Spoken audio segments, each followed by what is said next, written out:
ఇప్పుడు కొన్ని express update వార్తలు. చిన్నగొట్టిగల్లు మండలంలో టీడీపీ వాష్ అవుట్ అయ్యింది. వైసీపీలోకి భారీగా వలసలు వెల్లువెత్తాయి. తుడా చైర్మన్ చంద్రగిరి ఎమ్మెల్యే చెవిరెడ్డి మోహిత్ రెడ్డి సమక్షంలో బాక్రాపేట గ్రామ పంచాయతీకి చెందిన టీడీపీ నాయకులు కార్యకర్తలు భారీ స్థాయిలో వైసీపీ కండువాలు కప్పుకున్నారు. ఏకంగా 150 కుటుంబాలు వైసీపీలో చేరాయి. వీరిని చెవిరెడ్డి మోహిత్ రెడ్డి ఆత్మీయంగా పలకరించారు. వారికి పార్టీ కండువాలు కప్పి సాదరంగా స్వాగతం పలికారు.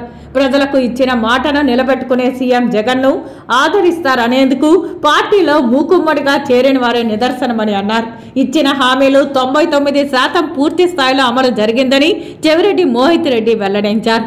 మా ఇల్లు మా ఊరు బాగుపడిందంటే ఒక్క వైసీపీ ప్రభుత్వంలోనే జరిగిందని చెప్పేందుకు మేము సిద్ధమని తెలియజేశారు.